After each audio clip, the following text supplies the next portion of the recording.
Have you ever seen an artist's work that just grabs a hold of you and doesn't let go? Well, that's exactly what happened to me when I saw our next guest's work at the Cedar Rapids Museum of Art's Lore of the Local exhibition. He's a photographer and a Photoshop extraordinaire. Welcome to Frame, ShaneMcCallister. How are you, Shane? I'm doing great. Thanks so much for being on Frame. Oh, it's my pleasure. You are a photographer. You have many different subjects, but one that you are showing in the exhibition is Charlie. I do take a lot of different pictures. I like to just drive around and get lost and walk around small towns in Iowa. But this is kind of a series that I've started with this little guy right here. Everyone, meet Charlie. Hi, Charlie. Thanks for being here. You look fabulous. Charlie's kind of deviant. He's a little naughty, and you never know where he's going to show up. He's showed up in many different places. But today, Shane has decided Charlie's doing yoga. Therefore, we're in our yoga poses, kind of, sort of. And he's going to share with us his creative process and how he brings Charlie to life in his photographs. Yep. He's gone golfing. He's drank coffee. He's, been gardening. He's done a little construction. Bird watching, putting on his jacket. Yeah, really the possibilities are endless. Yeah. And he looks beautiful today. You must have just come back from the beauty parlor, Charlie. You look like you are so fresh and ready to go. Yep, he spent the day at the spa getting ready for the shoot today. Wonderful. Where do we begin with this? I can show you kind of how I get started with Charlie. Okay. The first thing I do is I set up my tripod. I always have it right around Charlie's height, so it looks like he's actually, when the picture's done, it looks like he was the one taking the picture.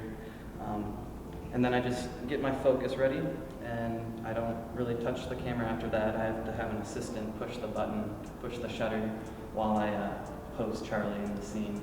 We're gonna, was it the tree pose? Is that what we kind of decided on? Yes, the tree pose. And I have our whole list of poses here that we can put Charlie in.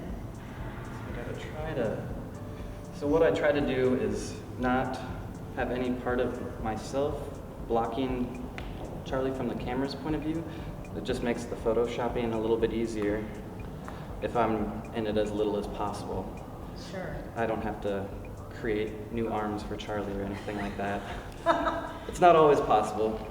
This one might be tricky with the mirror behind me, but I thought it just seemed like that's how they would do it in yoga. So if I can get this going here. So it's somewhat of a tedious process trying to pose Charlie sometimes. Doesn't always do what I want him to. So let's see if we can he's do a little this. naughty. I can understand. He's a little incorrigible. He's a little creepy, some people think. He is, but I like him. Charlie's just slightly creepy, but there's something about Charlie. I could get my assistant to snap a couple pictures real quick. Okay. So what I do is I pose him, and then I kind of move him just a little bit, so I get a couple different options.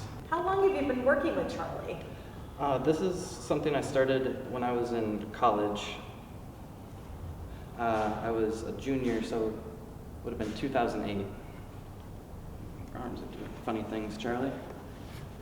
His technique is nearly perfect according to our little reference guide here. I'm amazed at how much of you is in the photo posing him, and then the end result is you can't tell that anyone is behind Charlie's poses. Your photoshopping work is beyond exceptional. It really, really is.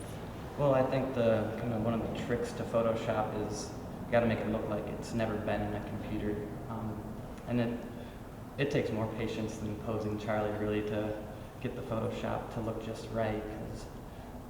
Because my goal is to have the illusion that Charlie is living, and he's the only person in the world. It's a alternate universe, I guess. Sure. Of just Charlie's. It works. You do it very, very well. This will be my 25th Charlie that I've made, so it's kind of cool. Do you have a goal in mind as how many Charlies you want in your series? I don't know. The possibilities are kind of endless. Charlie can do anything that I put his mind to, I guess. I don't know. I guess I will just stop when it gets old. So I might never stop. Sure.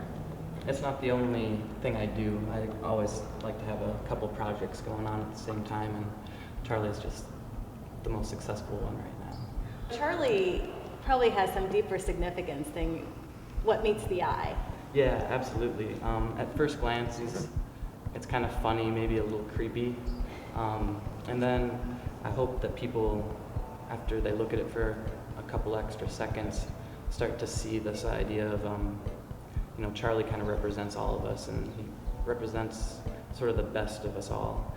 He's always helpful. He's always happy. I couldn't make him frown if I wanted to. True. And he's very curious, and I think those are three of the most important qualities in humanity. And then there's also the idea that he is a puppet that has no puppeteer. So it's kind of, for me, that's the most personal part, because as a young adult, I feel that way. I'm no longer in school. Parents aren't really responsible for me anymore. I'm making my own choices kind of the same way that Charlie gets to make his own choices. I guess it's a lot about the freedom that you get when you can be responsible for yourself. I am still controlling him. It's an illusion of choice, I guess. Like, I'm still posing him, and you can kind of keep digging deeper and deeper and finding more meanings with this work. Oh, I dig it. I have a whole new perspective on the Charlie series. Thanks for sharing that.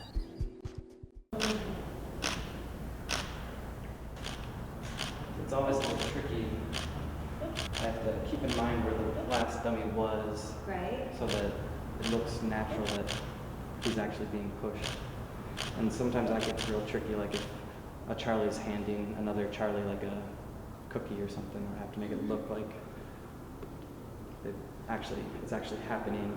Sure. So that can be a little bit of a challenge. That's probably one of the biggest challenges with this work, is getting them in the right position and remembering where everything's at. I really love Charlie's lipstick, and I'm wondering if you know the color, because I want to know Rambunctious Red, I think is. Oh, yeah. Oh, What I would that's call good. it. That's a good name. Thank you. That's a really great name. Thank you. That imagination. Keep that going. What do you think kills people's imagination? I don't know. I haven't figured that out. Mine, I'll tell you if I ever lose mine, how I lost it, I guess. Do you give yourself permission to be as wildly imaginative as you'd like? Oh yeah, absolutely. Well, I majored in photography, but I think as an artist, I shouldn't be the one that censors myself away from doing something. If I have an idea, I'm going to go with that idea, like with 100% of my energy, whether or not it's something I know how to do even. I think too many times with artists that we tend to get a style and we get recognized for one thing, and then we're afraid to go outside of our comfort zone. We're afraid that the audience won't follow us, and I think if you believe in it, then other people will believe in it too. If you have an energy about your work, people will see that. They'll respond to it. I'm not going to stick to just making Charlies. I want to push myself and see what kind of artist I'll be in 5-10 years. It'll be something completely different. Oh, I'm excited. I can't wait to see. Charlie, thanks for being here as well. Yep, thanks, Charlie. All right. Charlie says, peace out. Thanks for tuning in to Frame.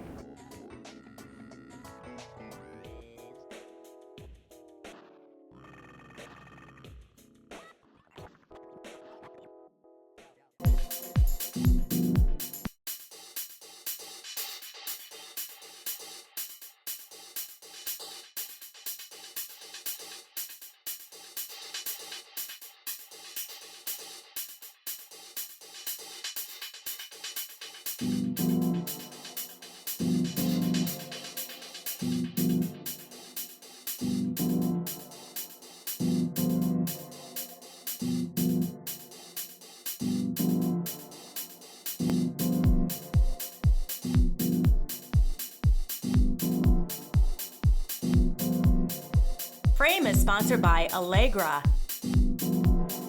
Click Marketing Solutions, Style Folio Jewelry,